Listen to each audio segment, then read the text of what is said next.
ಬೀದರ್ ನಗರದಲ್ಲಿ ಆಯೋಜಿಸಲಿರುವ ಸಂತ ಸೇವಾಲಾಲ್ ಮಹಾರಾಜರ ಜಯಂತ್ಯೋತ್ಸವದ ಅಂಗವಾಗಿ ನಾವು ಹಮ್ಮಿಕೊಂಡಿರುವಂತಹ ಪತ್ರಿಕಾಗೋಷ್ಠಿಗೆ ನಾವೆಲ್ಲರೂ ತಮ್ಮ ಅಮೂಲ್ಯವಾದ ಸಮಯವನ್ನು ಕೊಟ್ಟು ಆಗಮಿಸಿದ್ದಕ್ಕೆ ನಾನು ಜಯಂತ್ಯೋತ್ಸವ ಸಮಿತಿ ಹಾಗೂ ಸಮಾಜದ ಪರವಾಗಿ ತಮ್ಮೆಲ್ಲರಿಗೂ ಹೃತ್ಪೂರ್ವಕವಾದಂತಹ ಸ್ವಾಗತವನ್ನು ಕೋರುತ್ತಾ ವೇದಿಕೆ ಮೇಲೆ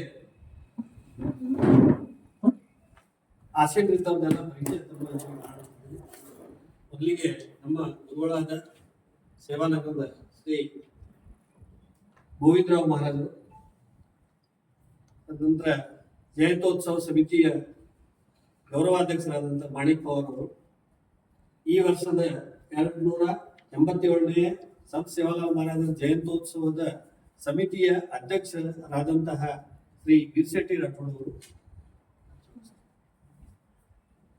ಮತ್ತು ನಮ್ಮ ಜಯಂತ್ಯೋತ್ಸವ ಸಮಿತಿಯ ಕಾರ್ಯದರ್ಶಿ ಆದಂತಹ ಶ್ರೀ ಬಲವಂತರಾವ್ ರಾಠೋಡ್ ಅವರು, ಈ ಸಮಿತಿಯ ಉಪಾಧ್ಯಕ್ಷರಾದಂತಹ ಹಿರಿಯ ನಮ್ಮ ನೇತಾರರಾದಂತಹ ಗೋಪಾಲ್ ಸಿಂಗ್ ರಾಠೋಡ್ ಅವರು, ಇನ್ನೋರ್ವ ನಮ್ಮ ಸಮಾಜದ ಮುಖಂಡರು AIBSS ಮಾಜಿ ಜಿಲ್ಲಾಧ್ಯಕ್ಷರಾದಂತಹ ಗೋವರ್ಧನ್ ರಾಠೋಡ್ ಅವರು, ಮತ್ತಾಗಿದೆ ಗೋರ್ಸೇನಾ ನಮ್ಮ ಸಂಘದ ರಾಜ್ಯ ಉಪಾಧ್ಯಕ್ಷರಾದಂತಹ ರಮೇಶ್ ಜಾಧವ್ ಅವರು, ಹಾಗೂ ವೇದಿಕೆ ಮೇಲೆ ಇದ್ದಂತಹ ಯುವ ಮುಖಂಡರಾದ ದಯಾನಂದ್ ಜಾಧವ್ ಅವರು, ಹಾಗೆಯೇ ನಿವೃತ್ತ ನಮ್ಮ ಜಸ್ಕಾಮಿನ AWD ಆದಂತಹ ಶ್ರೀ ಬಾಬುರಾವ್ ಪವಾರ್ ಅವರು, ಯುವ ನೇತಾರರು ಗ್ರಾಮ ಪಂಚಾಯತಿನ ಸದಸ್ಯರಾದ ಬದ್ದಲಿನ ಶ್ರೀ ರವಿ ಪವಾರ್ ಅವರು ವೇದಿಕೆ ಮೇಲಿದ್ದಾರೆ. ಹಾಗೆ ಮತ್ತೊಮ್ಮೆ ತಮ್ಮೆಲ್ಲರಿಗೆ ನಾನು ಹೃತ್ಪೂರ್ವಕವಾದ ಸ್ವಾಗತವನ್ನು ಕೋರುತ್ತಾ ಈ ಪತ್ರಿಕಾಗೋಷ್ಠಿಯಲ್ಲಿ ವಿಶೇಷವಾಗಿ 3 ವಿಷಯ ತಮ್ಮ ಗಮನಕ್ಕೆ ತರಬಯಸ್ತಾ ಇದ್ರಿ. ಮೊದಲನೇದಾಗಿ ಬೀದರ್ ಜಿಲ್ಲೆಯಲ್ಲಿ ಹುಮನಾಬಾದ್ ತಾಲೂಕಿನ ಕಟ್ಟೋಳಿ ಗ್ರಾಮದ ಪಕ್ಕದಲ್ಲಿ ರಾಜ್ಯ ಸರ್ಕಾರದಿಂದ ಈ ಹಿಂದೆ ಸನ್ಮಾನ್ಯ ಸಿದ್ದರಾಮಯ್ಯನವರು ಮುಖ್ಯಮಂತ್ರಿಯಾಗಿದ್ದಾಗ 34 ಎಕರೆ ಜಮೀನಿನಲ್ಲಿ ಒಂದು pilot project Banjara textile park ಅಂತ ಹೇಳಿ ಒಂದು ಘೋಷಣೆ ಮಾಡಿದ್ರು. ತದನಂತರ ಅವರು 15 ಕೋಟಿ ರೂಪಾಯಿ ಅದಕ್ಕೆ ರಿಲೀಸ್ ಮಾಡಿದ್ರು. ಬಜೆಟ್ ಅಲ್ಲಿ ಘೋಷಣೆ ಆಗಿದ್ದಂತಹ ಈ ಒಂದು ಪೈಲಟ್ ಪ್ರಾಜೆಕ್ಟ್ ಇಲ್ಲಿಂದ 4 ಸ್ಟೇಟಿಗೆ ಏನದ ಅಂತಂದ್ರೆ ಇದೊಂದು ಅನುಕೂಲವಾಗುವಂತಹ ಸ್ಥಳ ಅಂತ ಹೇಳಿ ಇದನ್ನ ಪರಿಗಣಿಸಿ ಇದಕ್ಕೆ ಆದ್ಯತೆ ಕೊಟ್ಟು ಬಜೆಟ್ ನಲ್ಲಿ ಘೋಷಣೆ ಮಾಡಿದ್ರು. ಅದು ಕಾರಣಾಂತರದಿಂದ ಕೇವಲ 15 ಕೋಟಿ ರೂಪಾಯಿ ಕಾಮಗಾರಿ ಆಗಿ ಅದಕ್ಕೆ ಅಷ್ಟಕ್ಕೆ ಏನದ ಮೊಟಕು ಮಾಡಿದಂಗೆ ಆಗಿದೆ. ಅದಕ್ಕೆ ಸಮಾಜ ಪರವಾಗಿ ನಾವು ಸರ್ಕಾರದ ಬಳಿ ಇದೊಂದು ವಿಷಯ ಏನದ ಅಂತಂದ್ರೆ ನಾವು ಗಂಭೀರವಾಗಿ ತಗೊಳ್ರಿ.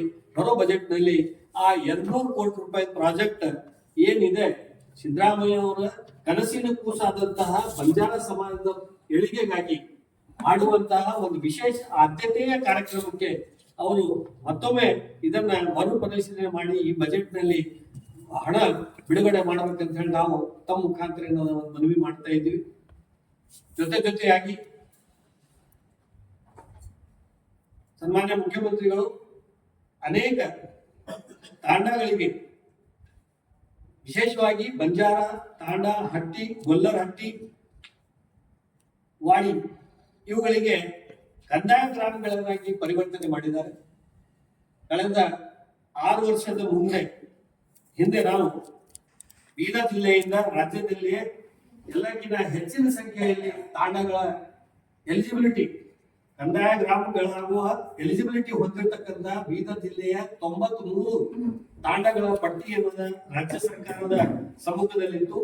ಸನ್ಮಾನ್ಯ ಕಂದಾಯ ಸಚಿವರು ಈಗಾಗಲೇ ಘೋಷಣೆ ಮಾಡಿದ್ದಾರೆ.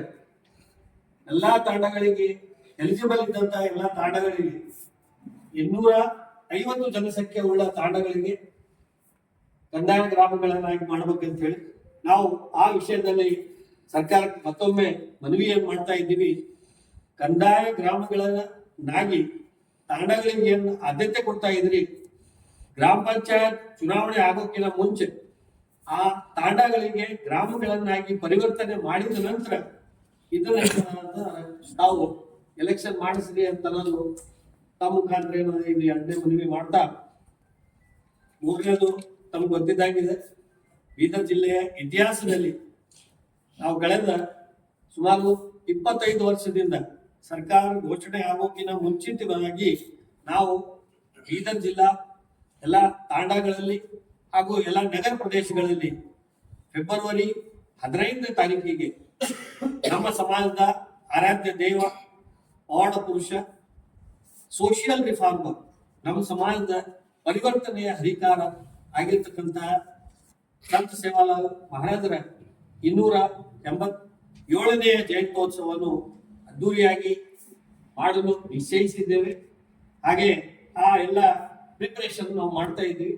ಆ ವಿಷಯ ಕುರಿತು ಜಿಲ್ಲಾಡಳಿತದ ಸಹಯೋಗದಿಂದ ನಮ್ಮ ಈ ವರ್ಷದ ಪ್ರತಿ ವರ್ಷ ಒಬ್ಬರಿಗೆ ನಾವು ಜಯಂತ್ಯೋತ್ಸವ ಸಮಿತಿಯ ಅಧ್ಯಕ್ಷರನ್ನಾಗಿ ನೇಮಕ ಮಾಡ್ತೀವಿ. ಹಾಗೇನೆ ನಿವೃತ್ತರಾದಂತಹ ನಮ್ಮ PWD ಸಹಾಯಕ ಕಾರ್ಯನಿರ್ವಾಹಕ ಅಭಿಯಂತರಾದಂತಹ ಶ್ರೀ ವಿರ್ಶೆಟ್ಟಿ ರಾಠೋಡ್ ಅವರು ಈ ಕಾರ್ಯಕ್ರಮದ ವಿವರ ಪೂರ್ತಿ ತಾವು ತಿಳಿಸ್ಬೇಕಂದ್ರೆ ತಮ್ಮಲ್ಲಿ ಕೇಳ್ಬೋದು.